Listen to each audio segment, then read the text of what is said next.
Morning, ladies and gentlemen. I'm Shawn Dostie. I am the charity ambassador out of Ohio, and welcome to America's Fundraiser podcast, episode number 6. I am here with a friend and mentor, just all around good guy, Bryce Elemond, hailing out of, I believe, Mississippi. He was out of Colorado. I've known the man for 10 years. And if there's anybody from the National Auctioneers Association listening, as a 10 or 11 year fan, this guy right here should be coming up as your vice president. He needs to be. I have always said that he's the most presidential of the auctioneers that I know. Bryce, welcome to the show. And today we are talking about, as always, fundraising auctions. That's why this is called America's Fundraiser Podcast, because we talk about fundraising. But I'd like the people to know a little bit about Bryce. Well, Shawn, thank you first for having me. And a little bit about Bryce goes a long way. I grew up in a farm community in Iowa, served my country right out of high school, retired, moved to Colorado, and went into several different types of sales positions, and tried to find my niche out of the military. It was very, very difficult. And I came across this gentleman named Paul Seabear. Some of you out there in the world might know who that gentleman is. He's basically the person that got my start in the auction profession. And I immediately, since I'm a first generation auctioneer, I immediately knew that as I started later in life, I needed to find a place where I could be able to keep up with all of the other auctioneers that I was competing against. So I couldn't tell them that I've been doing this for 25, 30 years. So I immediately joined my Colorado Auctioneer Association, and I also joined the National Auctioneer Association, where I came in to contact with thousands of other auctioneers across the country, and a lot of them that were in the same situation as me. So I wouldn't be where I am today in this profession had it not been for the education that I received from the NAA. You know, I appreciate that. And not to make this into an NAA thing, we both are members. And it's funny that you mentioned Paul Seabear, and just the camaraderie, the family aspect of the National Auctioneers Association. But when I started in November of 2012 and became an apprentice, and then got my full license, one of the commission members in the state of Ohio, Rich Cruz, actually judged me in the verbal portion of the auction. And I gotta tell you, I sold a stun gun flashlight, and it was horrible. Now I'm not as good as you. I don't get into those contests and things, but I do a passable job. People can understand me. It's clear, and yet it still has that rhythm to it, and that lilt, the siren call of us. But my story is that Rich took me directly from my test and took me to the Ohio Auctioneers Association's conference and show, which was going on, and put me in front of hundreds of Ohio auctioneers. And during that dinner, we all were told to put, if we were new, to put our names, our business cards in a hat. And Paul Seabear, who was the president at the time, pulled my name out of the hat, and Paul paid for my first year's dues to the National Auctioneers Association. And like you, my first one was Louisville, And I walked in there, and some of my friends from Facebook, I'm brand new to this industry. And I walked in feeling like a movie star. People were walking up to me. I met the legendary Cookie Lockhart, and I think 2 weeks after Addison, which was the following year, I was out in New Mexico working with Cookie on a piece of real estate. It's fascinating. And so I'm going to step out on a limb here and say our message, Bryce and I both, is if you're a newer auctioneer watching this, or a want-to-be auctioneer watching this, and you want to know how to jumpstart your career, I've got to tell you, join your state auctioneers association, join the National Auctioneers Association.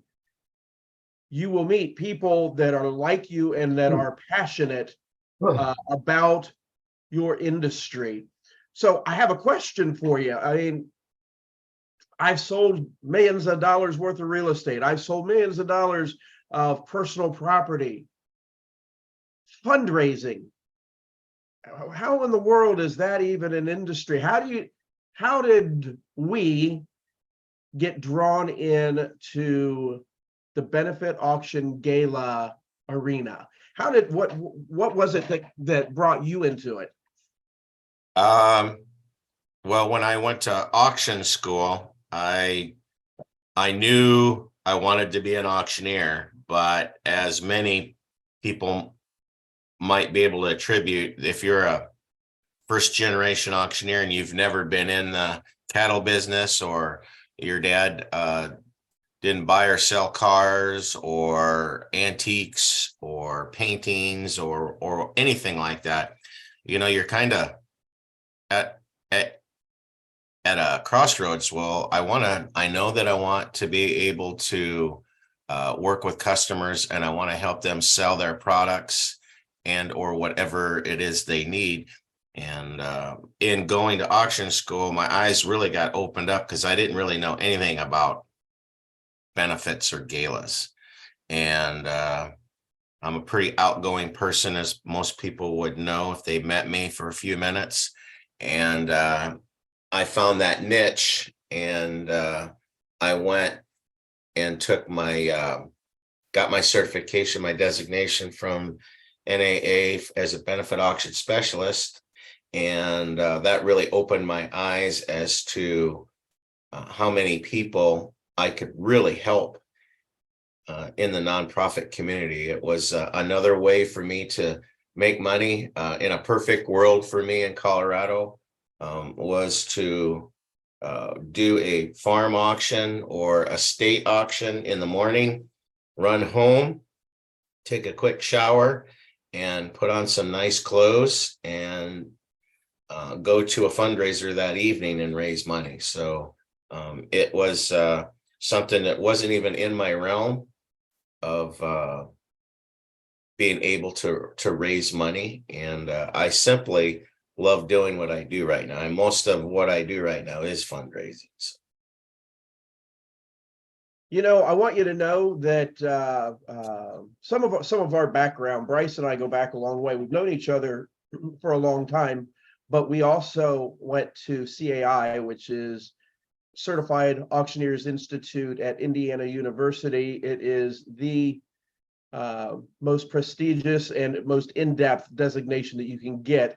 Yes, I see it right there. Mine's upstairs on the wall. So when I come out of the bedroom, I see it every morning, because that's a huge, huge accomplishment. A lot of people don't realize that. They're like, I don't need an association. I don't need some dumb education.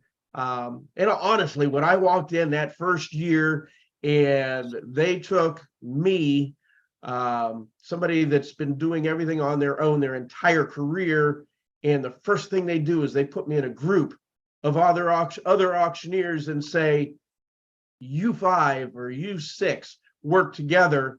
And I look at them and it's like, you've got to be kidding me. I want to go home. And then you go from year 1 to year 2. And then that last day on year 3, I will never disclose what happens.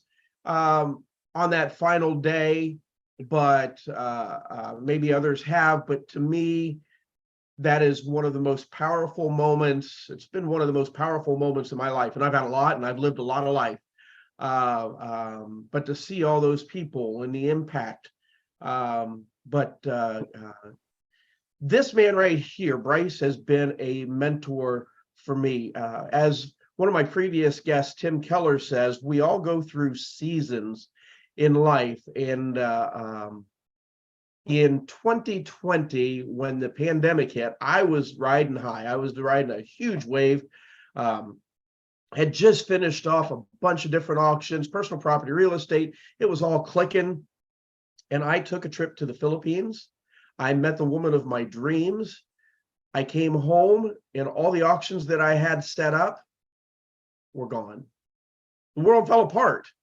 And I went to work for Amazon. Now, anybody that knows me knows that whether it makes sense, whether it's logical or not, I do everything 110%. Now, I'd been an entrepreneur for 35 years.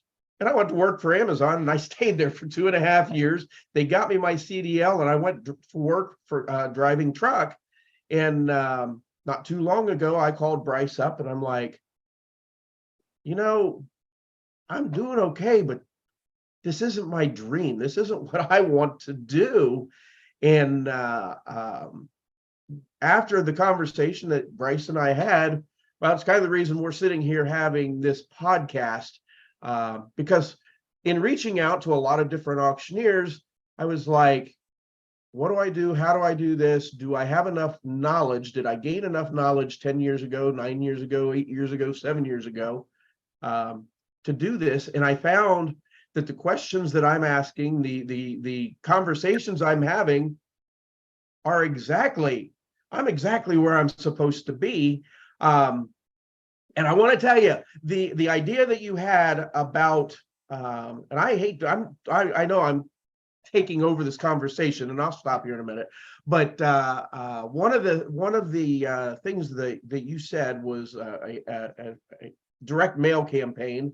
And although the format has changed a little bit, I went to my Attorney's General site, the state of Ohio, and I downloaded the city that I was interested in and found out that there were 25,000 nonprofits in the state of Ohio, or 50 or whatever it is. And in my city, there was like 5,000 or 6,000. And it's like, oh my gosh, how do I break this down? Well, I downloaded this massive spreadsheet and I was talking to my fiance over in the Philippines and she's like, can I see it? I'm like, yeah, sure. And so I sent it to her. Well, it was too big for her to handle because she has no idea what information I need. So I grabbed the spreadsheet. I drilled it down to the nonprofit name, the address, city, state, zip, email address, and annual revenues for what we had discussed. And I sent it back over to her and I said, I need 1,000 names. I've been looking to do a list like this for a very long time. And Bryce piqued my interest to back into it. But if I do this, it'll take me 3 years. She said, give me a week. And now the Philippines is 12 hours different. So it's 8:48 p.m. there, 8:48 a.m. here. Well, at that time, it was like 7 o'clock at night. And we said our goodbyes. I went to bed. And at 7 o'clock in the morning, I had a message that said done. And I'm like, uh-oh, she's either quit or she's done something superhuman. She had the list done for me. So I just want you to know that you've been an inspiration to me. And let's switch gears a little bit. I want to talk about issues facing the industry, the benefit auction gala industry. What issues do you see with nonprofits that they have in this industry that are hurdles to them where a little bit of knowledge can help them? Communication. a lot of these nonprofits have been doing fundraising for many years. It's the only way, it's the one of the biggest ways that they keep their doors open and are able to promote what they're doing, who they're helping, and how they're doing it. And some of them do a very, very good job. Some of them simply survive on bake sales and garage sales and donations from people that have they have touched their hearts.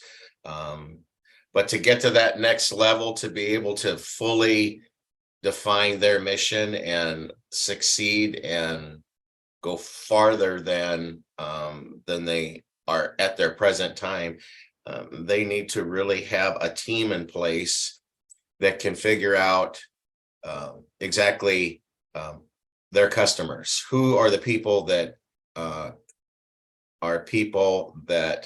are on their bandwagon and believe in their mission, and then trying to figure out a way to capture that audience and successfully put on some type of fundraiser that will be low and cost effective and provide a return on their investment.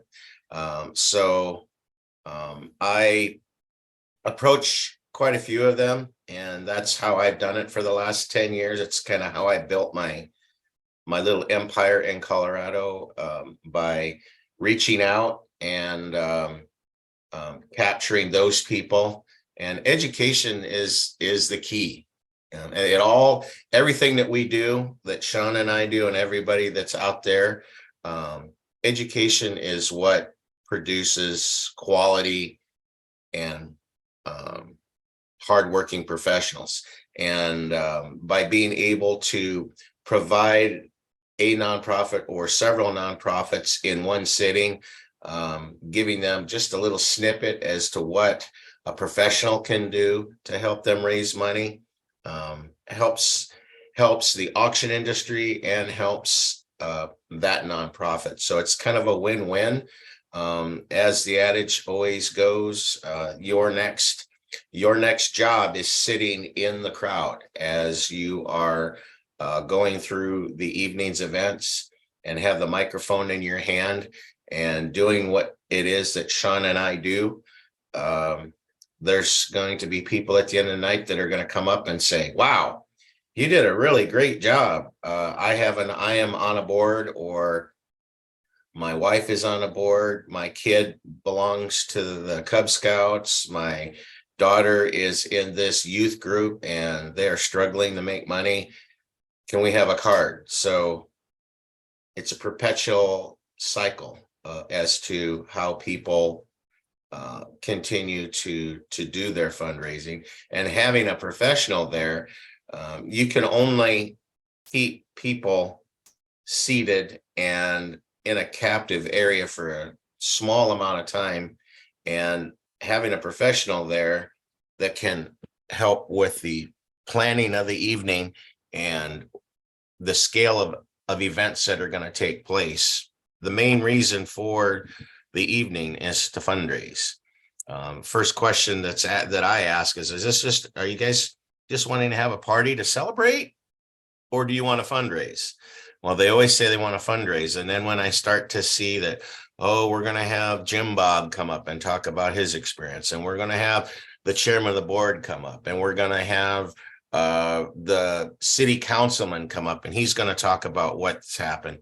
It just the fundraising gets convoluted into everybody wanting to talk about something. And the most important part of the evening is the fundraising component. So you have to figure out how you're going to raise those funds. And by having a committee, I really work with that committee the moment that I have a contract signed until my post report, telling them what I felt I did right, what I might have done wrong, and where I could improve. And I do the same thing with them.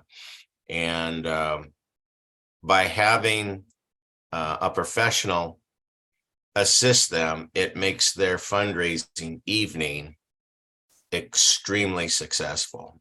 Even if they don't feel like they were successful, or I don't feel like I was successful, I have never had, in my experience, knock on wood, I have never had someone come up to me and say, "You are absolutely horrible. We didn't come anywhere near to what we needed to do, and I don't know why we hired you." I've had nothing but positive experiences. I've been very, very lucky and blessed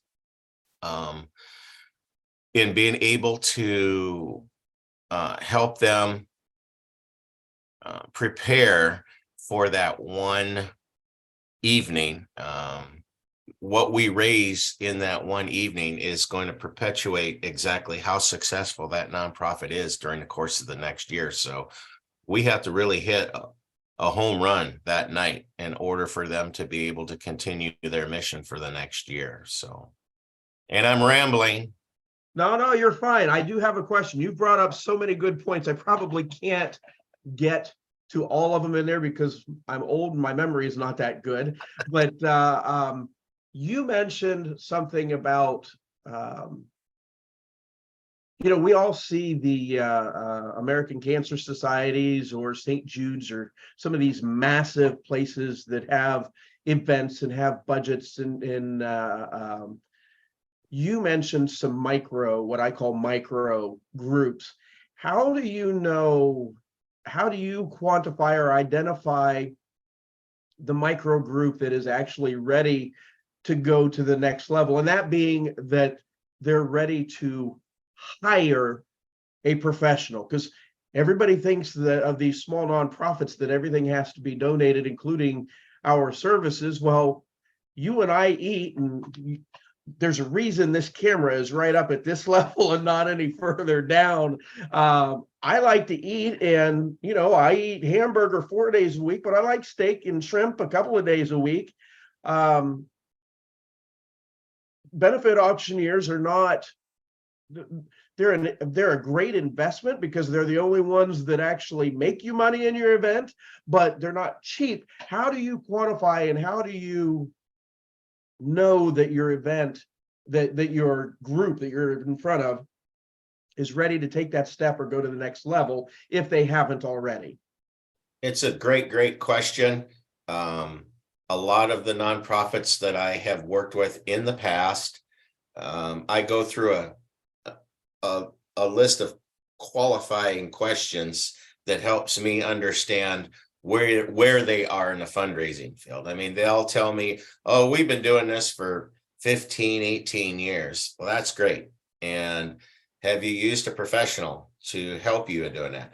Well, yes. Some say yes. A lot of them will say, well, no, we had this somebody from the school board, or we had a local local on-air personality for the radio station or the TV station, or someone, a key person in the community."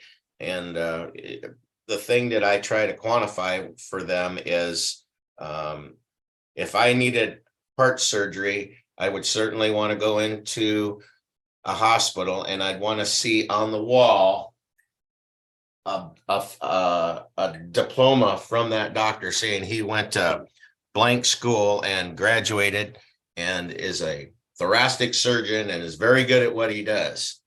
I certainly don't want to go down to the janitor's office and say, "Hey, do you think you could do this? You think if you put your suit on tonight, you can help us raise some money?" You want to go to the profession that's going to help you. And I try to categorize myself as that person. These are some of the things that I've done. These are some of the people that over the course of years that I've worked with that will tell you what type of work I've been able to do. So I try to build myself up to show that, to give them confidence to know that, yes, you are paying this much money, but this is what you're getting in return. And so over the last few years, you've made this much money. Congratulations. But I think we can now bring you this much money by having me guide you through a series of steps in which, if you follow these steps, you can be up here. So I try to quantify the importance I am to them, and give them that reality that if we did use a professional, they'll do nothing but go up as long as they play along and do what I ask them to do. And that's the immediate struggle. Then that next step. That's another paragraph, another part of our conversation that we'll get into here in a little bit. I assume. I only interrupt because I had a conversation with another auctioneer, right? Just a regular auctioneer, somebody that sells personal property and real estate, just got their real estate license. And they're like, hey, Shawn, I'd like to come on and do a podcast, do an episode with you. And I'm like, that's great, but you were just asking me the other day about an event that you were volunteering for. And I said, this podcast is America's Fundraiser. It is based solely upon, my avatar is people that want to raise a lot of money in a fundraising auction gala. It's very niche. I've got friends of mine that are doing these, that have been doing these podcasts and videos for years and only have 300 or 3,000 followers, which is not a lot in this day and age of creatorship where you have 100,000 followers or 1 million followers. We are in a very niche industry. And I'm like, these people that I am searching for pay a good bit of money for a professional benefit auctioneer that will fly to them. Those flights aren't free. The hotel rooms aren't free. That all goes into the ball of wax. And he's like, oh, you mean those guys that spend other people's money? And I was like, oh my goodness, I was shocked. But the message is be careful who you ask to help your organization, because they may be a professional auctioneer, but they don't train, they don't have the passion, they don't have the knowledge nor the experience. Now, I'm not saying a thing about volunteer auctioneers that want to help an event because they sell cars all day long or they sell livestock all day long and they're donating their time. But they're never going to come to you and say, I can raise you $5,000 in 5 minutes using this little technique. Bryce can, I can. I didn't know I could.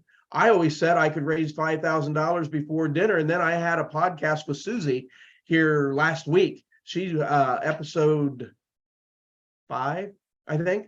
But she actually taught me that. And I'm like, it's a variation on what I do.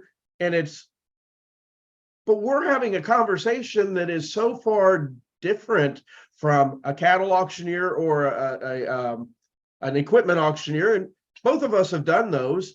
Well, I've not done livestock, but you get the idea. When you're a professional, you eat, breathe, and sleep the industry that you're in. That's the passion. And ours is the only one that doesn't start with stuff. So moving on, one thing that I wanted to talk with you about is you brought up something fascinating to me that you do that interests me keenly. Years and years and years ago, when I was a car dealer, back in another lifetime, I belonged to the Coshocton Town and Country Club, played golf every day at lunch.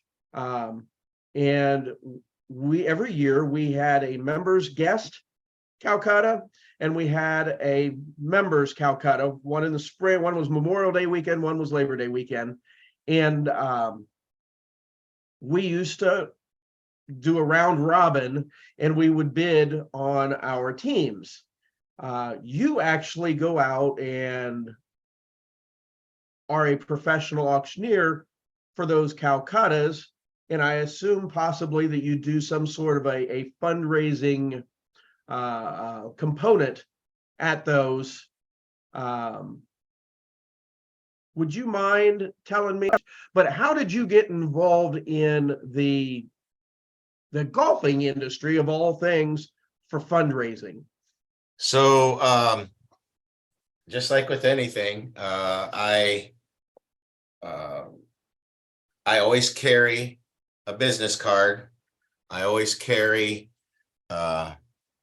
these neat little stickers that say affordable auctioneering, and they're just little things. And I put these all over the place. I'll find a place that I see stickers and I'll put my thing there. I was several years ago, I went golfing and I left a card with the golf pro there because I saw that they were doing a member guest, and they were going to have a little mini auction that was going to support one of the members there. His son had gotten an illness, and they were trying to raise money to help them with expenses to go to I believe it was St. Jude, which was what perked my interest. And so I left my card with the golf pro and said I'd like to be able to help with that. And sure enough, they did call, and I said I'd be happy to help you with this, and this is what it would take. It's very, very simple. I said you're just looking for some travel expense money and something to just help you get to where you're going. And I think we could probably do that before we even got the Calcutta underway. So we got some memorabilia, some Denver Broncos from all the sports teams, the baseball, football, basketball, and lacrosse team. Got something signed by every one of them. I had a flag that I had made. This is a wooden flag. It's got the Marine Corps logo on it. Oh, yes. I produced one of those for them, and we put together, I think we had a total of 6 items. We made $27,000 in the live auction and the PAL raise at the end. And then I went ahead to do their Calcutta and sold their 40, I think it was 40 teams. And I think we raised $60-some thousand for their golf tournament. So it really opened the eyes of a lot of the people there. And right after that Calcutta, I had guys that come up to me and said, "Hey, I'm a member of this country club, and the Calcutta we do, they just get somebody up there and it takes 3 hours, and it took me less than an hour to sell all of those." So I had a slug of cards that came in, and I reached out to all of them, and through the course of I think it was 2 years, I had almost done each and every one of them that was handed that night. So my performance that night, it was proof that we could raise more money using professional than just having the golf pro go up there, or having just someone from the crowd go up there and sell it. So time is of the essence. A lot of these Calcuttas, when I do the Calcutta, they are coming off of a practice round. They're coming off the golf course. They've been golfing all day. They've had a few cocktails. And the last thing they want to do is be there for 3 hours listening to some blowhard idiot from Iowa babble numbers and raise money for them. But it's very successful for them, and produces a good amount of money for them, and gives them a reason to want to play in the member guest, knowing that the first 3 flights are going to get some type of money if they're in the money. So, and have you gotten the golf equipment companies like Ping and TaylorMade and King Cobra? Have you gotten them involved to donate like a driver or a dozen balls or whatever? PXG is a golf company that is relatively new in the industry, and the person that started the company is a Marine, and he is a retired Marine, and he started with his brand of golf clubs. So quite a few of these Calcuttas, I have reached out and said, hey, can I get a putter, or can I get a wedge? Can I get a driver? And I've gotten a few of the bigger ones where they donated to a few of them, and at several others, what they did was they said, we'll give you a big discount if you go ahead to do that. So I've tried to do that. So that was my stick in the Calcutta world, because in the regular benefit world, the flag that I showed you, Shawn, that's my I'm a retired Marine. So as you know, my back of my logo is an American flag. So I have my very best friend in Colorado makes me these wooden flags, and that is my give to the nonprofit. And there have been several times that I have sold that American flag. It's the first item that I sell. The Your first, icebreaker. yeah, and that flag has paid for me being there that evening. And it's kind of funny when I come down off the stage, and if it reaches a certain amount of money, I'll sell it a second time. And what I do is I tell the person that was in second place, you don't want to be in second place. Nobody likes to be in second place. How about I just make you a flag as well? You are in at X dollars. I will have another one personally made for you, and I'll make sure that we get it to you. How do you like that? Nobody's ever told me no. So I couldn't tell you how many times that I've looked at the nonprofit and said, well, you basically got me for, a little bit of wood. There you go. Been very successful. That is fabulous. I kind of lost my train of thought there. That was a. I have that effect on people. No, I'm not asleep. I'm enthralled. I thought that was a great story. Well, we were talking about the Calcutta and how I was able to grow that. It grew pretty fast, pretty quickly. And for those people that do not know what a Calcutta is, it's you can do it for golf tournaments. You can do it for like, say, for one of the Derby horse races. You could do it for just about anything that you could possibly think of. Funny thing is, I'm a Harley rider, and I was thinking that would be perfect to cap off a poker run as well. Because those are usually, they come into the bar, there's a band there, that's what we've done in a lot of our regular benefits in town, but that's another venue that you could do. So that's another thing. So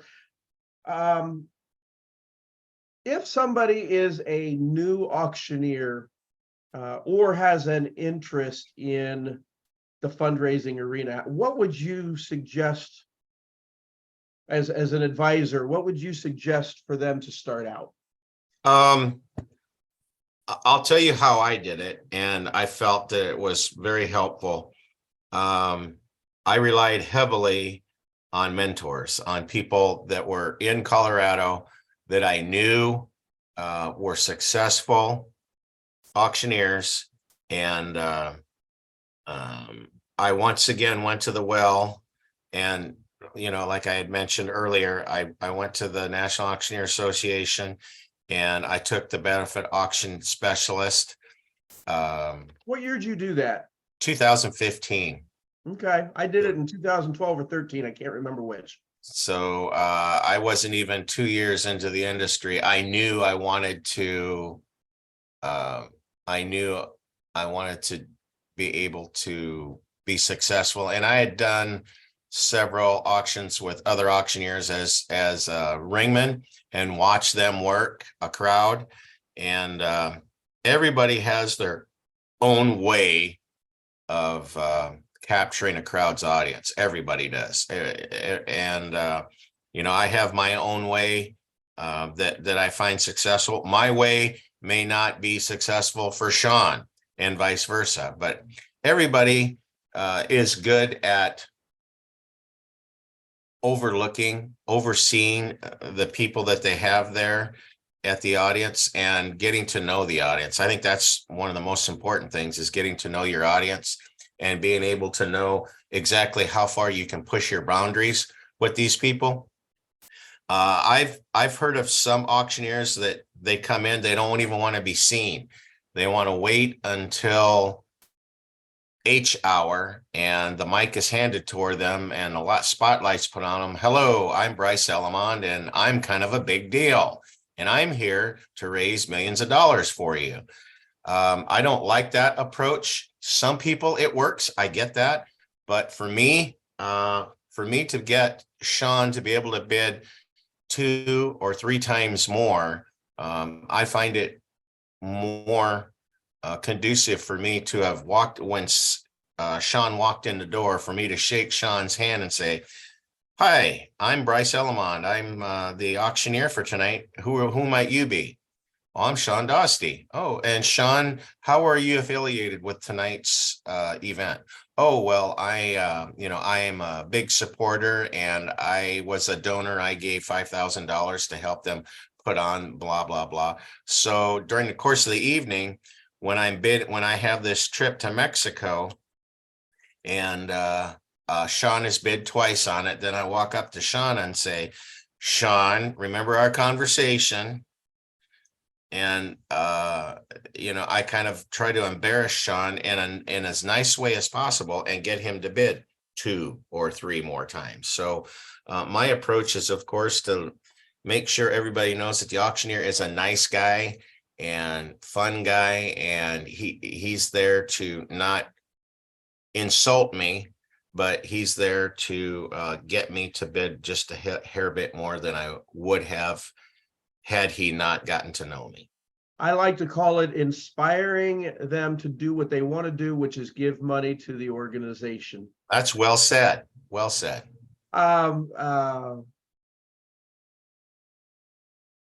Gosh, I lost my train of thought.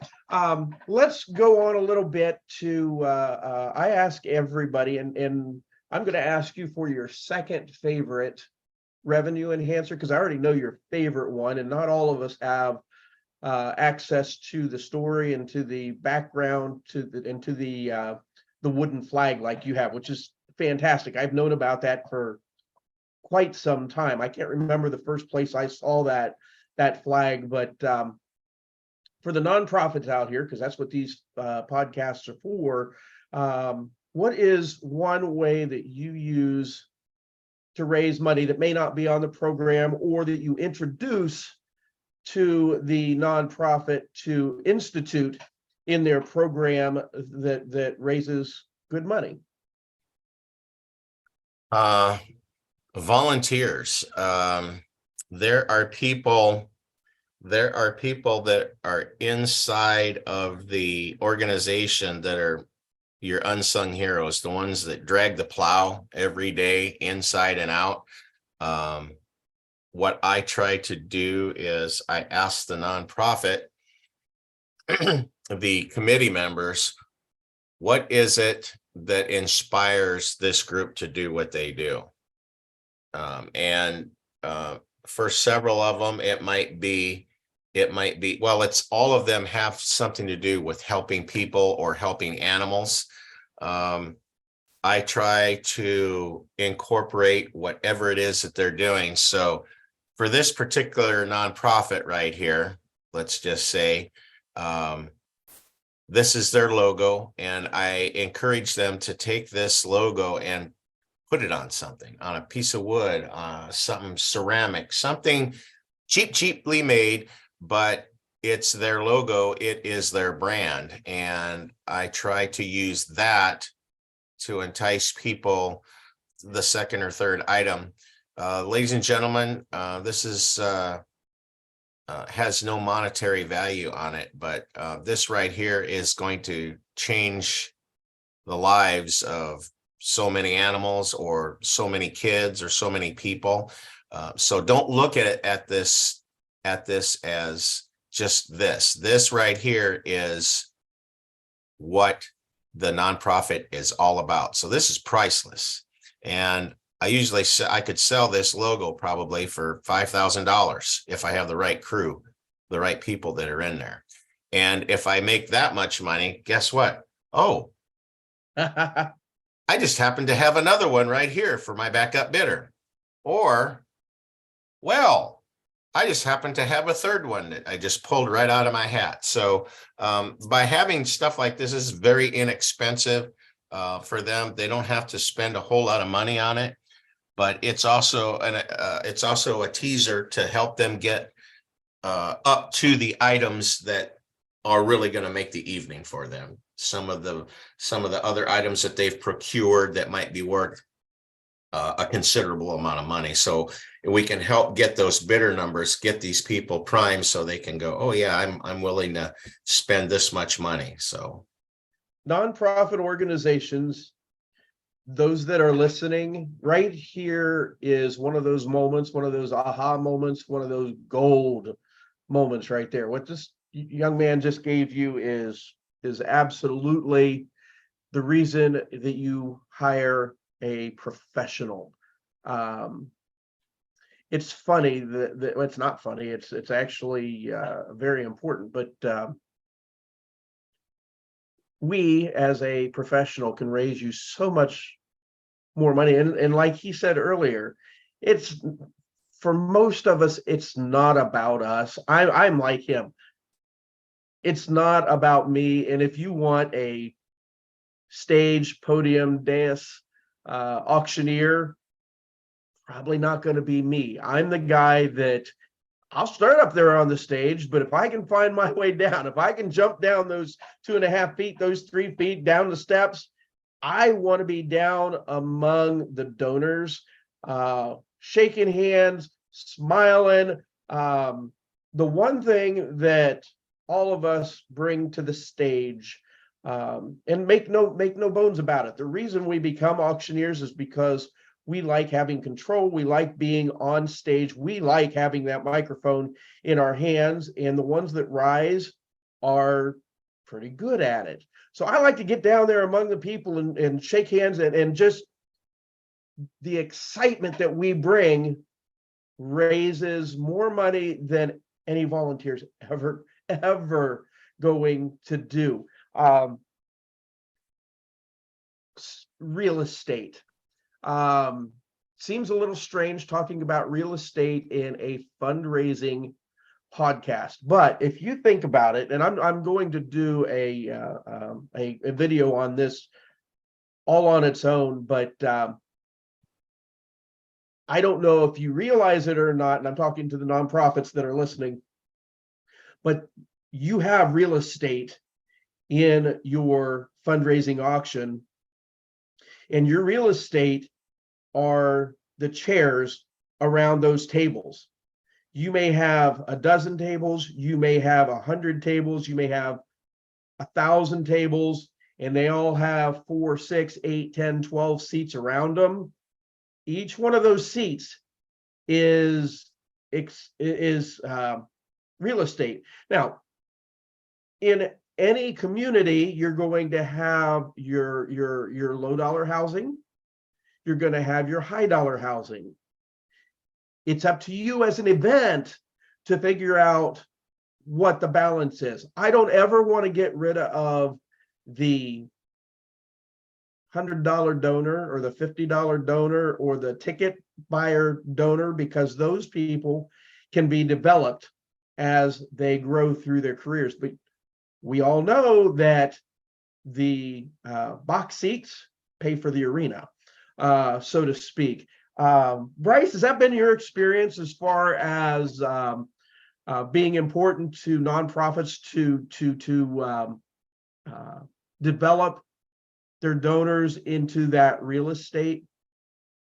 what you have just described is really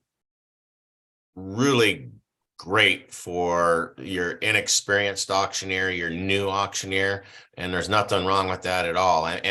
And for even the seasoned ones, one of the things that I know that I like to understand is I want to know who's going to be there. I want to know. Most of the times you'll see the reserve tables up front.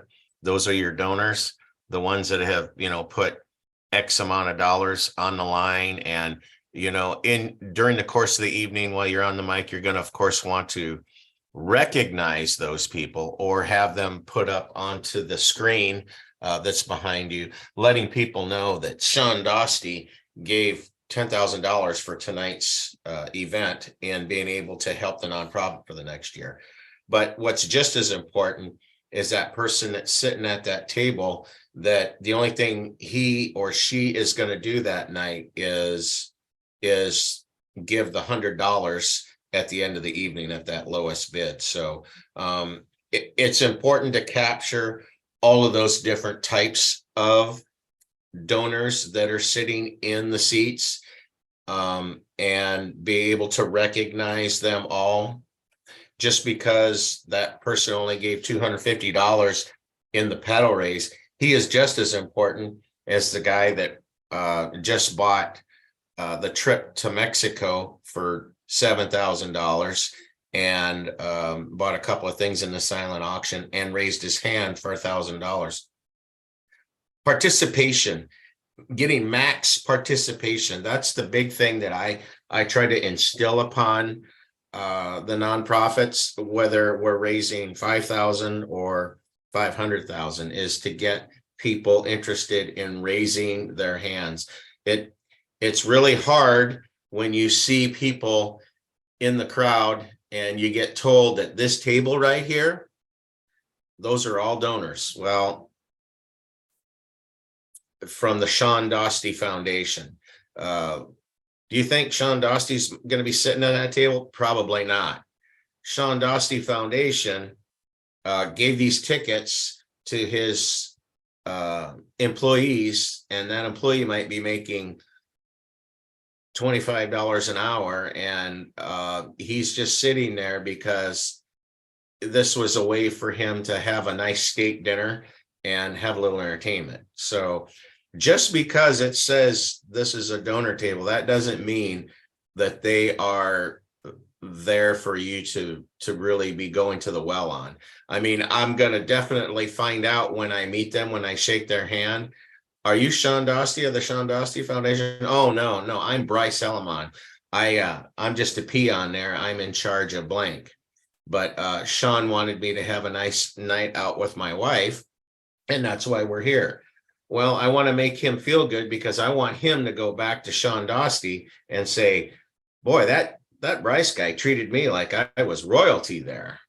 So you want to scratch the hand or scratch the back of the person that's producing the money, whether they're there in person or whether they have someone that's representing them there. That's a very interesting perspective and very, very sage advice. What advice do you have for the nonprofits out there as far as little things that they can do to improve their revenue of an evening? Those first few meetings that I have, whether they're a Zoom call meeting or whether I'm meeting them face to face, is I have to find out the type of crowd that they're assembling. If it's a small farm community, I know that I'm probably only going to be dealing with this much money. And so I need to figure out a way that we can find ways to capture that money during the course of the evening. If it's a big for cancer, I know that, there's going to be big money there. And I don't have to specifically worried about one part of the area of the evening, one part of the crowd where I have to make sure that I really push. getting to know that nonprofit and what they have to offer. I would hope, as with most auctioneers, the sooner you can get brought into the game, the better. Just last week, Shawn, I was brought in the fourth quarter with 2 minutes left. They had, it was this last Friday, I did an event in Denver, in downtown Denver, for number 50, Jonas Griffith of the Denver Broncos. He's a young man and a great, hardworking professional. Yes, sir. No, sir. He's partnered up with a pastor that is has his own little group that helps youth violence, helping these kids get off the streets into gangs and drugs, and focus on sports, football, baseball, basketball, anything that deals with a ball, and get them to learn the team concept.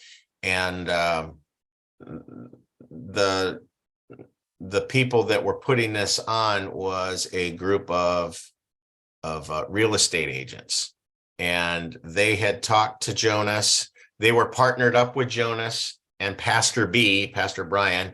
And when it came to, yeah, we're here to raise money, we're going to raise money for the evening, Jonas said, yeah, I'll do whatever it takes. So what they did was they assumed Jonas would get up on stage and sell this item right here. Well, Jonas is really good at sacking quarterbacks, but he is not good at selling this up on stage. So with 1 week left, when they were talking to Jonas, he said, I'm a football player. I don't raise money. I have no idea. You're going to have to find somebody. So through the wishing well there, one person that was a real estate agent knew a friend that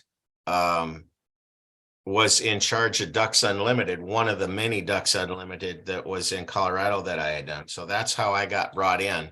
And it was almost all consignment, everything they had.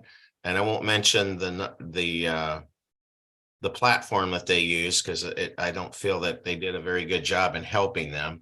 But it was all consignment items. They wanted to sell, like, for instance, they wanted to be able to go see Adele at the MGM Grand in Vegas. It was $7,500. The nonprofit had to make $7,500 just to be at zero. If we had made $7,600, they'd have made $100. Nonprofit would have made $100. So, here I am a week with a week left. I had no time to scramble to say, hey, let's do this, let's do that. The only information I had was to talk to Jonas, being a football player. And I said, you need to get a couple of footballs. Can you do me that? Can you get me a bunch of footballs and get them signed by some of the guys on the team? Russell Wilson's the quarterback. Sean Payton's the brand new head coach there. I wonder where he landed. He's going to be he's going to be a Hall of Famer one of these days. Yes. So I got him to get a bunch of those balls signed by multiple people and then individual people. And it was called the Sneaker Gala. So they had sneakers at every table, encased in a plastic case that people could bid on. So I knew we were going to make, and those were donations. So I knew we were going to make some money that way, but they had 15 live auction items, and I think 10 of them were consignment. And I've been through that. Yeah. So I had to pick and choose where I said, your crowd better than I do.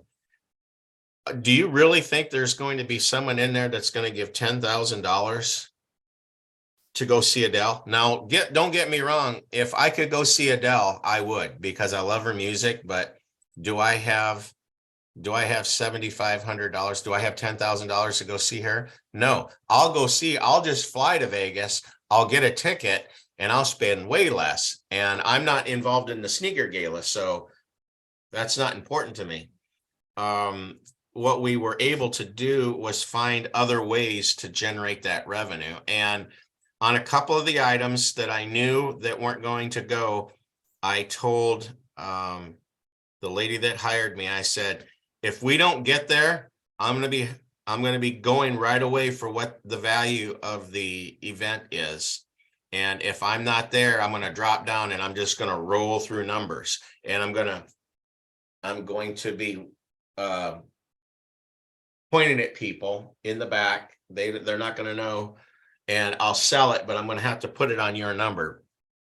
I'm going to implicate that I've sold it to bidder number 509, which was her number, but we didn't sell it because I didn't want it to show Drain the energy. Yes, I didn't want to have go, okay, well, nobody wants to go see Adele for $7,500. I'm terribly sorry. We didn't make the nonprofit any money. So I found ways to do that. And we ended up, they were hoping, last minute, they were just only hoping for $20,000. And I think we raised $55,000 because at the end of the evening, I had Jonas get up with me, and at the end of my paddle raise, I start high, just like everybody does, and I work down. And I have found the most effective way to get people to give at that lowest amount, which lately for me, for the longest time, has been $100. I have this item that's worth at least $100. A lot of times, a lot more. And I tell people at the very end, ladies and gentlemen, this is the last time that you'll be able to help us out right here. I told you during the course of the evening that I would have something for everybody's pocketbook right here. This right here, you have the opportunity to win this. And all you have to do is when you raise your paddle number, as soon as I say your paddle number, give it to one of my volunteers. And I will take all of those paddles. We will put it on the stage, and I will have Jonas grab one of those paddles, and you will win this. So this is a way for you that's giving $100 to win this $500 Yeti cooler that's full of whatever. And I have found that max participation at that last offering, if you have something to give that they can possibly win that's of some type of value, they're going to say, what the heck, what's another $100? To those people that are giving at this level, what's another $100? Or to the people that are at this level that, are going to give at that level, they know they're going to give it, hey, I'm giving $100, but I have the opportunity to win this Yeti cooler that's worth $500. With all this stuff in it, it's worth about $900. So you've just explained a version of The Last Hero, The Last Champion. I do a similar thing, only it's the last person bidding that wins. I actually like yours because a lot of times I have to raise the price to slow it down or to end it or to figure out an end, or it can drag on for 10, 12 minutes, which the people that aren't involved don't want to, are like, I got to get home to the babysitter. Yeah. Whereas yours is a combination between Last Hero and a paddle drop. Only with the paddle drop, they get the opportunity to win something. You just have to be careful, in depending on which state you're in, because that could be determined as a type of a raffle. And you just want to make sure that you don't get sideways of your laws. Right. A couple other questions that I thought about why we were talking about is, you mentioned a platform, and you mentioned a negative platform. When I go to look on Google for different like softwares to manage the event, there are a million hits in 0.9 seconds, and there's pages and pages and pages. Are you comfortable picking a few platforms that you are comfortable recommending to nonprofits, such as Greater Giving or things of that nature? And also, trip sponsors such as Windspire or I think it's Mitch Stewart. Are you comfortable with any of the ones that you use that you would The one that recommend? yes, the one that I use that that I recommend to all of the nonprofits is Handbid. Now, Handbid is the creator, Jeff Porter, is from Colorado, and he developed this because he went to a lot of nonprofit evenings. He would see during the course of the evening the software company that was being used and go, oh, poor software, poor participation. And he got with some software developers and put together this program. And I have found it to be extremely successful. He doesn't deal with any trips or this or that. He is simply a software platform where people can use this for their ticket sales. They can have the live auction items on it. They can have the silent auction items on it. It's open up. It's a website, and it opens up. It can open up however many days you want before the auction.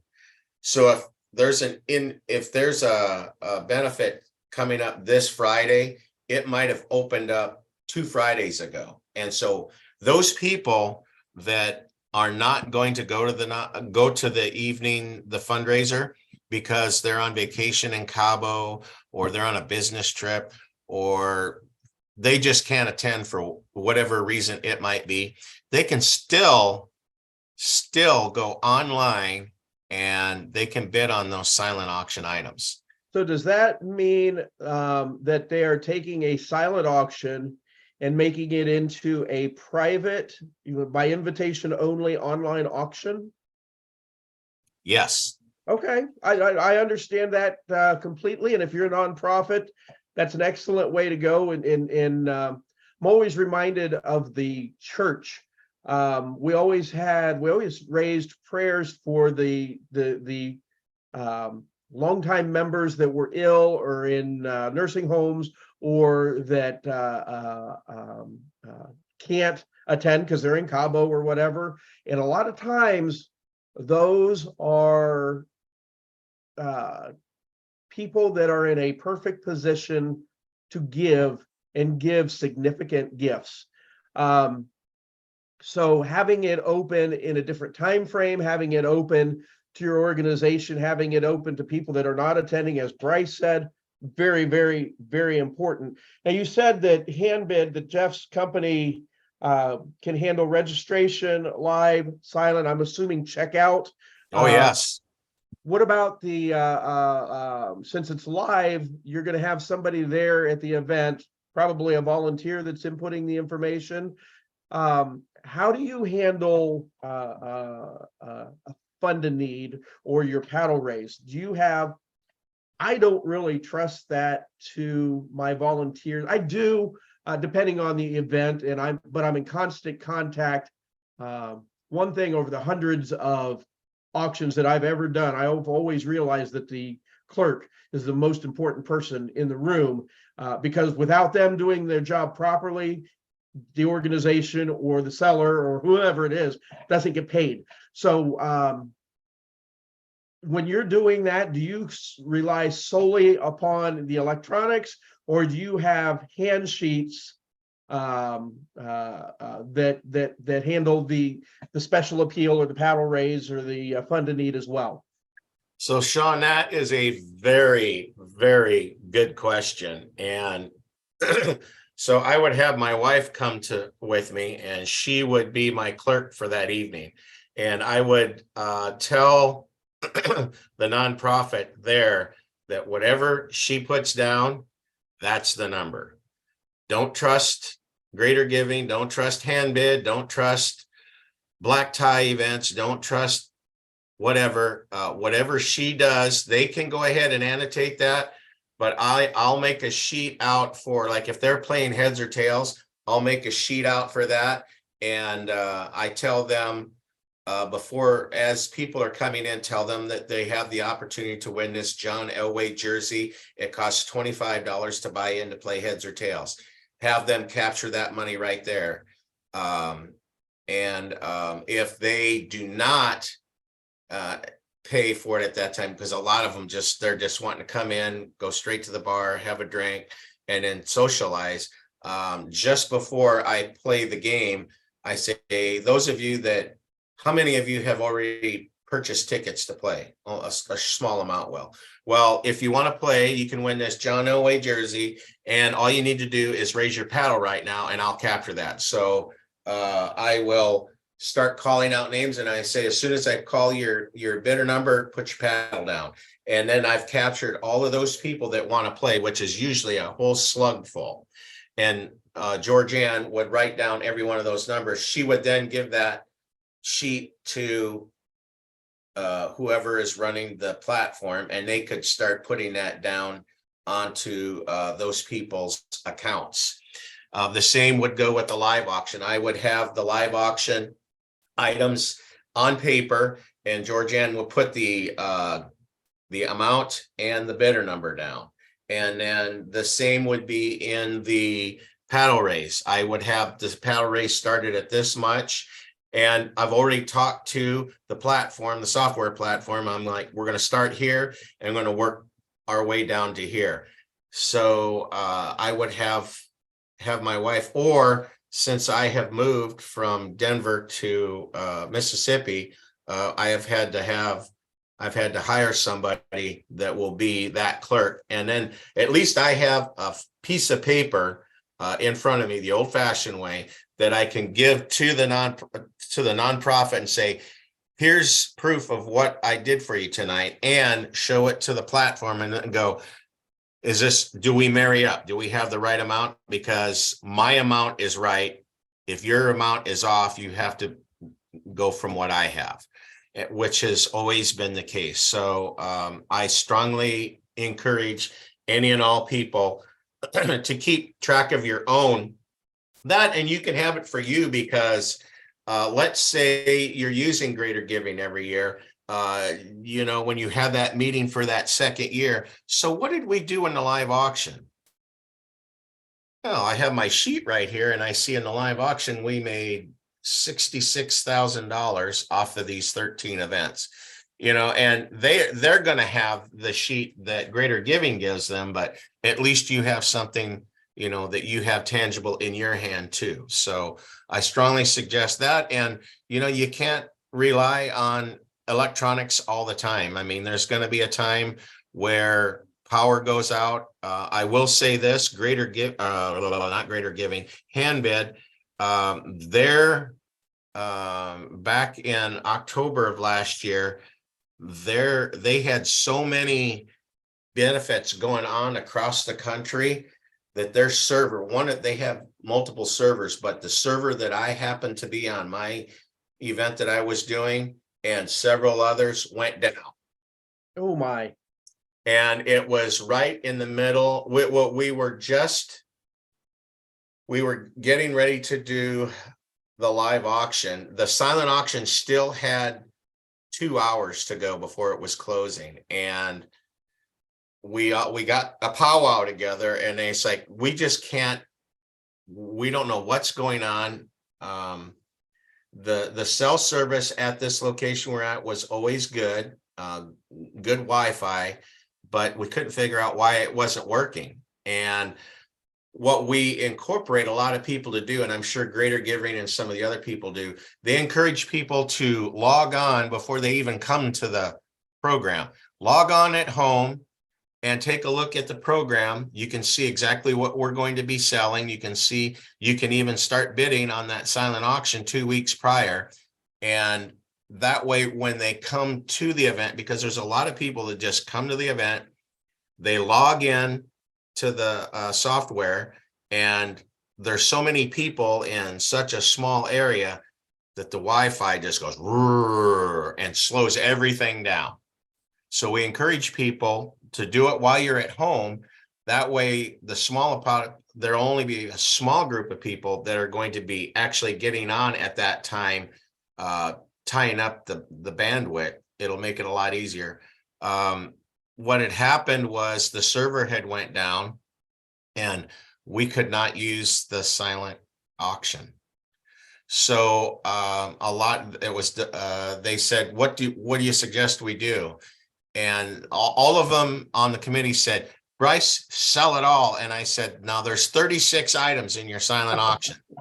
I already Better than have, 130. yeah, I already have 10 items in the live auction. So you're wanting me to sell 46 items during this whole thing. I am definitely going to do that for you, but we're going to lose your audience. Selling that many items, I sell at Ducks Unlimited, Rocky Mountain Elk Foundation, those type of things, because these are hunters. These are guys that are used to sitting there, drinking their whiskey, drinking their beer, having their steak, and bidding on all of these things. And mostly they're more rural and Yeah. more familiar with auctions. So when this went down, we also suggested, my other suggestion was keep the live auction or silent auction open. And that was on a Saturday night. Keep the silent auction open until Tuesday. And during the whole course of the rest of the evening, I was telling people, the silent auction is not closed, but it's not running right now. So what I'm asking and begging you to do is to, when you go home tonight, when you're at home, if it's up, bid on your items. And I had hand bid, kept sending out information. Hey, you have just been outbid, and they had a couple of days that they could have done that. So they decided to keep the silent auction open another few days.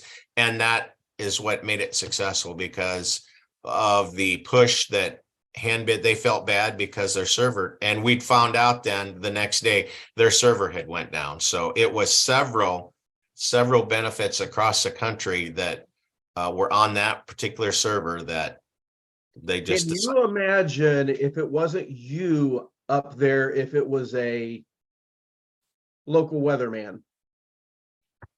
That would have been disaster. Speaking of which, would you happen to have contact information for Jeff Porter at Handbid? And do you think he would be interested in doing an abbreviated podcast with me where I gave him the opportunity to talk about his wares? He would. And you can text it to me. I will. I don't have it off of hand, but and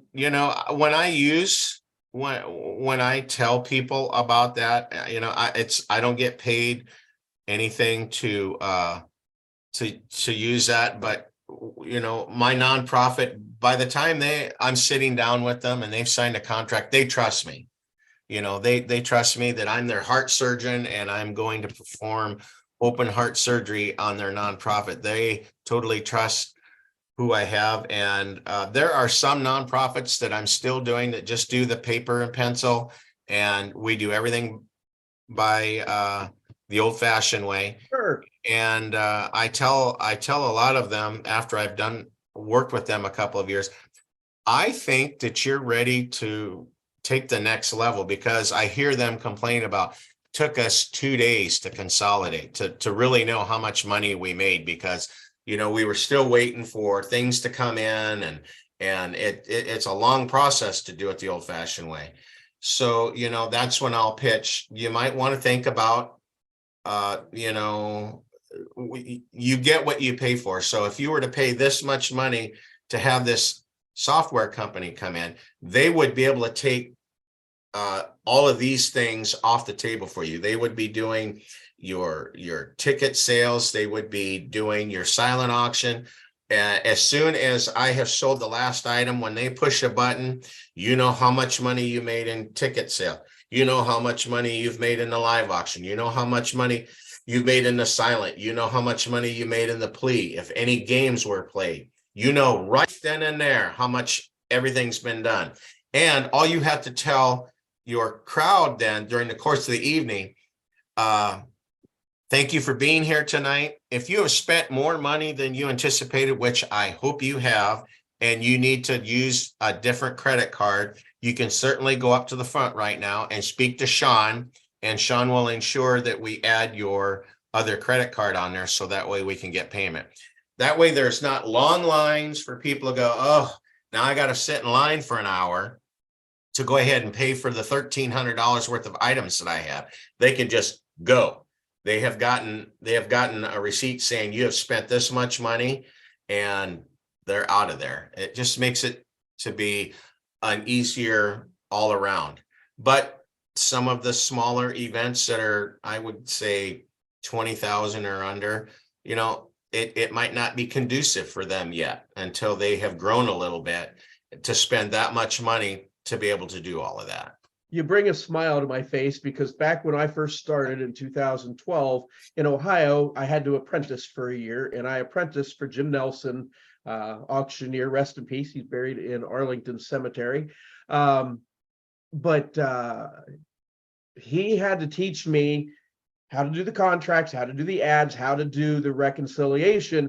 And we did everything the old fashioned way. We had tickets, we had the sheets, and you'd total up the total and put up in the upper right-hand corner the total on that one sheet. And then you'd total all the sheets together, and then you'd reconcile it with the checks and with the cash and what came in.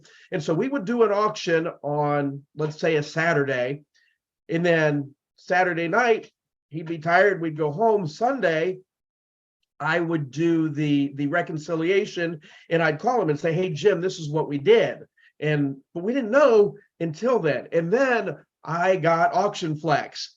It's like, I'm not doing it. And it's like, I had Auction Flex reconciled within an hour after the auction. I'd call him that evening. He'd be sitting there having his coffee, and I'd call him up and say, hey, we did this, this, this, and that. We already knew by the time we left how much we did, but we didn't have it reconciled with the pays and the non-pays. And then when I went to online auctions and did the online auctions, I was paid, knew exactly what I did, and everything was done in 5 minutes after the close of the auction. I mean, it was boom, boom, boom, boom, push a couple of buttons, go like that. So these software vendors can be worth their weight in gold. Now, there's glitches, there are things that can happen, and there's nothing like pen and paper to be a backstop. And I have to say, I love this industry. I mean, I've worked with some of the big boys that they've had 5 or 6 professional ringmen, but to hear Bryce say he took his wife and had her keep records, it's just heartwarming. I loved it. I love hearing that stuff. Okay, so the platforms, you gave a couple in through there. What about, do you have any favorite travel vendors? Consignments, I'm not the strongest on consignments. I like the experiential, the experience rather than the stuff. Philanthropy over traditional transaction based. But there's also the draw of an African safari or a Napa Valley wine trip. Do you have any recommendations of some of the good guys in that arena that you're comfortable sharing? I actually don't. And a lot of the people that I'm dealing with, say in Colorado, I haven't had a market here in Mississippi yet because I've only been here a short time. And what I'd like to implore on people, when you're talking to your nonprofits, everybody knows somebody that knows somebody that knows somebody. So it's relatively easy to get items, and people go, oh, it's not easy. I have to drive 30 miles to go here, and I have to go here, and I have to go ask this person. You don't have to do that. We're all in a day and age that we all have social media, Instagram and Facebook and Twitter, all these things, all of these platforms that we have friends, all these friends that we have. You know, if you're on a committee and you're on the Shawn Dostie Foundation committee, and you're putting together an event, it's the 5th annual fundraiser for the Shawn Dostie Foundation, then it's easy for you to get on your platforms, all of your platforms, and say, we are having a gala on October 5th. What is this? Today is the 3rd of July. And you keep putting this out maybe every 30 or 40 days. Hey, we're still looking for anybody that might know somebody that has a house in the mountains, or a fishing experience, or we're looking for a professional sports experience. But that's how you get the wheels turning. You don't have to go to all of these outfits, all of these places, and say, hi, I'm Shawn Dostie. I'm Bryce Elemond. I'm with the Shawn Dostie Foundation. Here's my 501(c)(3). We're raising money, and could you donate this barbecue pit? That's fine and dandy if you've got the time. And you know, everybody needs to go shopping. Everybody needs to go take their kids to the mall to go get shoes, or you need a new dress for a cocktail party you're going to, or hey, I'm running down to Tractor Supply to pick up some chicken feed for my chickens, and while I'm there, why don't I just bring my 501(c) in and say, hey, we're raising money. Is it possible for us to get a donation from you? And you know, the farther out I am that I'm hired, I'm really pushing these people to get these items. And it's really simple. It's reaching out to your friends. You don't have to go to all of these places and do all that work. You let your friends do that work. Hey, and they can come back to you and say, hey, I own a salon. I'd be willing to donate you know, $500 worth of work at my salon. Hey, that's great. That's a great silent auction item. That'll go in there. I know a jewelry store. So you put together all these things. You have a session with your nonprofit saying, these are great items that you can look for. And your group, your little group of friends, your minions in your social media group, they have friends. Their friends have friends. Their friends' friends have friends. And you can spread it out and just keep putting it out there. You should be able to get something in return on that. So I really don't go for the consignment things a whole lot. The consignments that I do use are going to be at the much higher levels when we're doing cancer, Boy Scouts of America, those big ones where we're raising a pretty good amount of money, because there's going to be 1,000 people in that group, and they're going to be willing to give $10,000 to go see Adele at the MGM Grand Theater. So the smaller, more quaint events, which I would almost rather do because they're so much more fun to do, I'm imploring them to talk to their friends to get things. Yeah, you know, you've brought up some fantastic points. I had one years ago, worst one I ever did. It was they had a new chair. They had I only did the event once.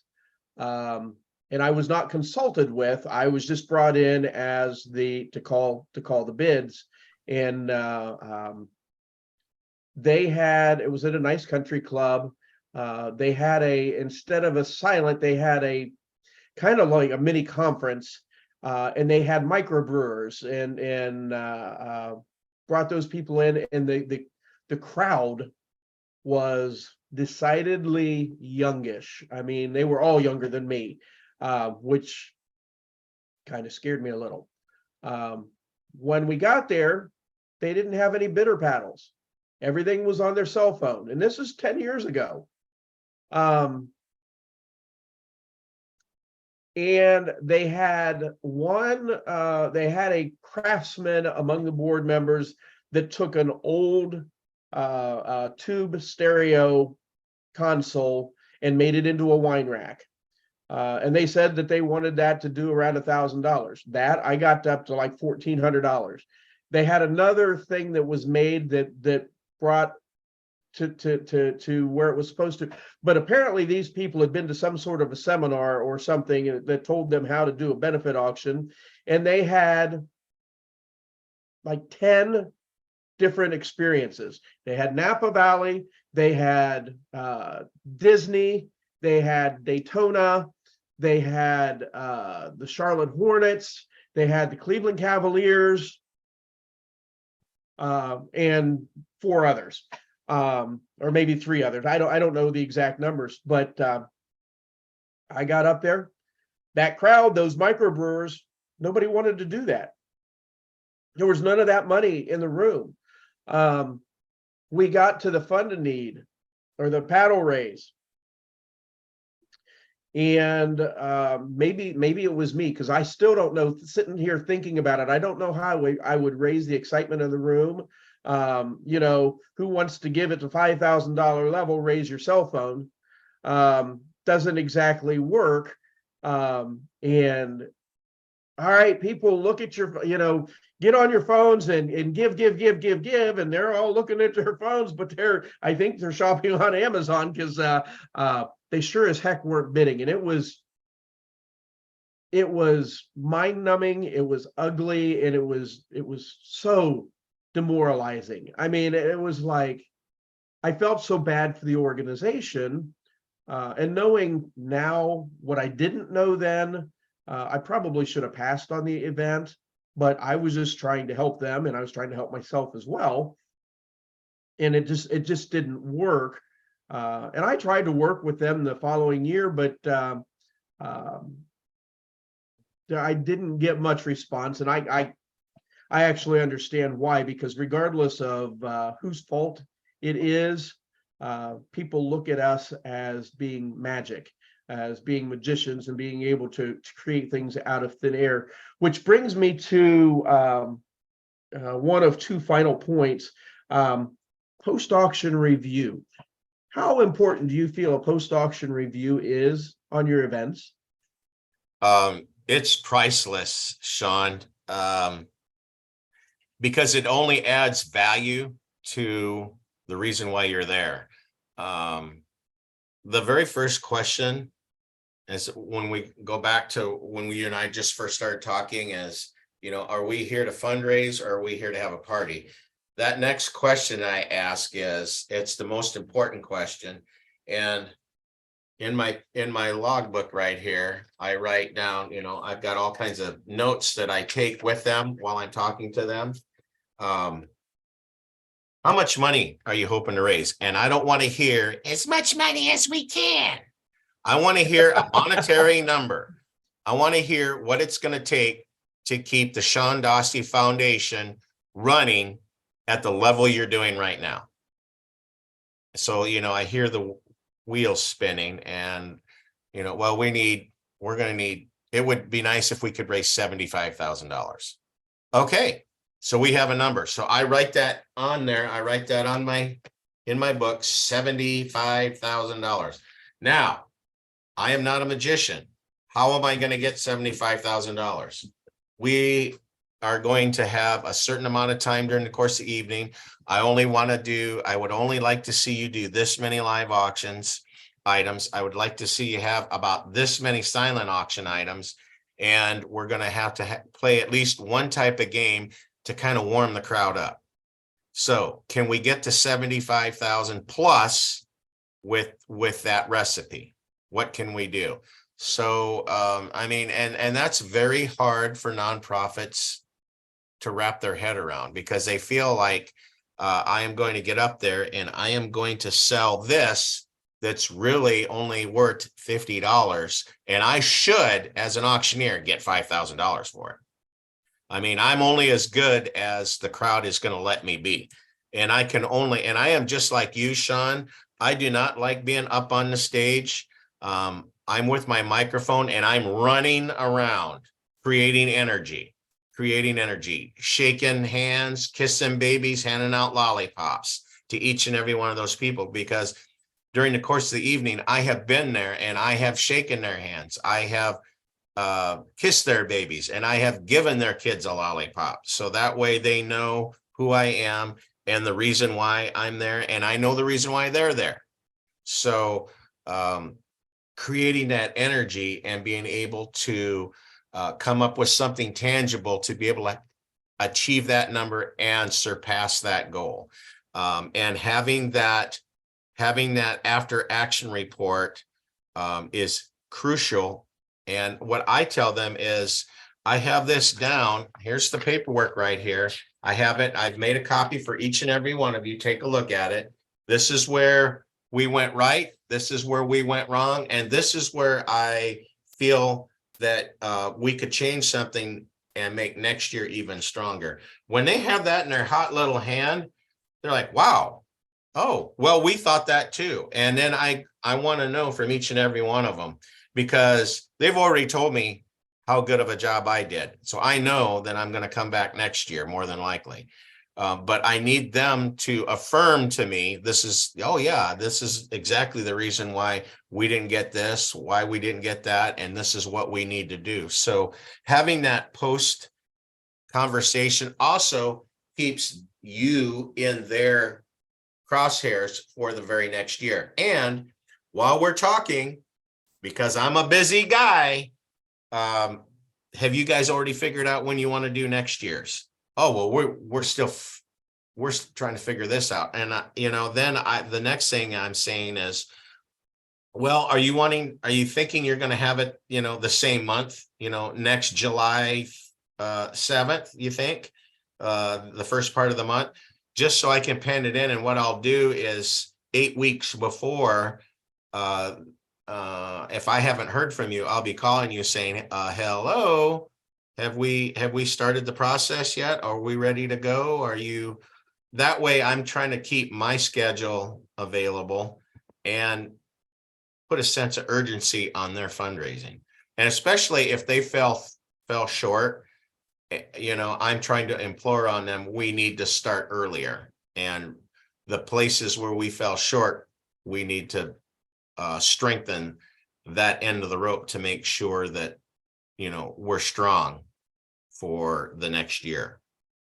Fantastic. So very, very important to have that post conversation. And it's funny that you mentioned in there goals. Goals are so important. I don't care if we're talking nonprofits, whether we're talking auctioneering, whether we're talking your career, whether we're talking your life. Ladies and gentlemen, you've got to have goals. It's great to dream, but I'm here to tell you that you can take out almost any dream. And if you plan steps to get there, you may go off that path. You will go off that path depending on how lofty the dream is. But once you get those steps put into place, it's no longer a dream, it's a goal, and it's attainable. One of the most important things I've ever learned in my life. One more thing that I wanted to ask you about, sound. Do you have any sound recommendations? And I know a lot of that depends upon the size of the group and the venue, but do you carry your own sound? Do you depend on the organization? Good question. In my contract, I have a lot of different things listed in my contract, but one of them towards the very end is sound. One of the most important things to have. Shawn, you've done a lot of these events like me, in the event where you walk in and, oh yeah, we're having it at the Hyatt Regency Hotel in the conference center. Well, we both know that those things, the sound is coming from the roof. It's garbled, it's crap, it just 3-4-inch speaker. Yeah, it's horrible. And the complaint that they had the previous year was we couldn't hear the auctioneer. We couldn't hear what was going on. It was really garbled. That's another key question I asked right at the very beginning. Where are we having the event? And being in Denver, as long as I was, I've done events in I don't know how many places, and I already know what the sound quality is like. In my contract, I put said auctioneer and said client will go to the location prior to the event, and we will check out the sound if it's a place that I've never been before. And if I find that sound to be unacceptable, in depending if we're going to have 500 people there, and we know that when it was just us in there and it sounded not very professional, then, you know, my suggestion is two things. I can provide the sound for you with my Bose system. And my Bose system is good. That L1 is good for at least 500 to 700 people in a crowd. Or we can is that one speaker, or is that two set up as an array? How is your I Bose can do one or two. I can have it set up just for one, or I can have them both set up. I have two of them, so I can marry them together. At the L1 or L2? L2. Okay. I have the no, I think it's L1, but I have two of them so that I can marry together. Okay. So I can have up to 4 microphones. I know someone doesn't want to talking to my microphone after I've been spitting in it for the last couple hours. So I have a couple of microphones that are available. I have one that's on a hard mic with the rope, with a regular for the just in case. And once we make that determination, there have been several events that I've used my own sound, and depending on the nonprofit, I might just include that in my price, or with some of them, I have said it's going to cost you this much for you to have my sound, or you can go ahead and go to a professional and have a sound company. You can call a sound company and have the sound company come in here, and they will set up the sound for you. And you know that you're going to get quality sound from the sound company. I also have my own back screen, and I also have my own what is that called, Shawn? Projector. Okay. So, you know, I can provide the whole package for you if you need, or you can use what they have right there. But post-COVID, as you probably, and I'm sure it's that way in Ohio too, you know, these hotels, these venues have done everything they could to find a way to make money, you know, and they have raised their prices on, you know, to use one cable. We're missing one cable that we need. Oh, that cable is going to cost you $100, where I could run to Best Buy, to closest Best Buy, and pay this, you know, $25 for that same cable. So it's, and you don't even get to keep the cable. Exactly. So I implore upon the nonprofits, depending on their comfort level and what they do, you know, what they want to do. And another thing, let me put this in, and this kind of covers sound and the whole 9 yards, is my schedule. I have been blessed. I have a pretty busy schedule. And where I have had a lot of confidence in the people that are hiring me, as I said, I have an event going on July 7th. If you would like to attend that event, I could make that happen. You could come. The event doors open at 5 o'clock. I won't get up on stage until about 7:45, 8:30, somewhere in that time frame. If you'd like to come at, say, 7 o'clock, that way I can greet you. I can introduce you to the nonprofit that I'm hosting, and you can just watch me work. I couldn't tell you how many times I've done that. And, you know, a nonprofit will send 2 or 3 other people. I've had them bring their whole committee and watch. And I kind of joke around and say, and I'll have a paddle number there for you in case you want to buy something. And on more than one occasion, they've walked out there and said, "Damn it, Bryce, I bought something at this event. I just came to see whether or not we wanted you. And I guess we want you." So it's good to let your nonprofit actually see you in action. I mean, on my website, I've got a quick 2.5 minute video that talks a little bit about me and what I do and how I do it and where I do it. And I think it helps solidify who you are, because they can see a picture of you. They can see recommendations that Shawn Dostie saw Bryce at the Bryce Elemond Foundation, and he did a wonderful job. Yeah. But to actually see Bryce Elemond work and how he does it and where he does it, that right there is, you can't put a price tag on that. So, and I've never had a nonprofit say, no, you can't let these people in, because I tell them they're not coming to eat. They are going to come and stand only. If there's an empty seat, they'll sit down, but they're not going to eat. They will participate probably at the bar, and they will all be given bidder numbers, and they can all participate in a live and a silent auction. So I think that's a great way for people to actually see you in action and how you're working. Absolutely. And to close, I've kept you on here for a lot of time, and but if somebody wants to hire Bryce Elemond, now Bryce works in Denver a significant amount of time.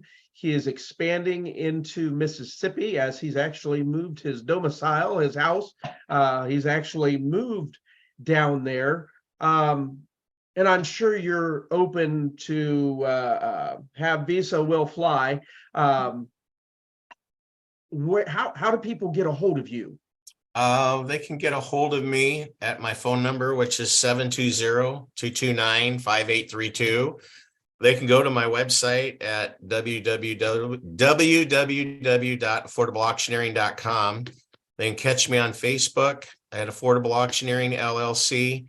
A lot of different ways that you can catch me. I do fly into LA. I fly into South Carolina a lot.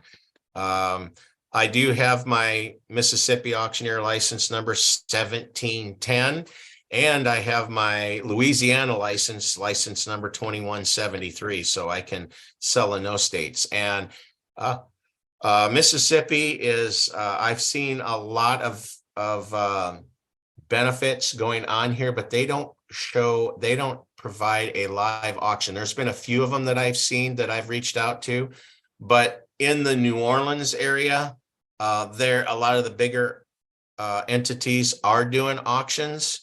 So that was one of the reasons why I chose to get a Louisiana license. Absolutely. Because it's a much bigger, I mean, it's a metropolis of a city compared to Gulfport, Mississippi, where I live right now. Jackson is the capital of Mississippi, and that is about 2.5 hours north of me.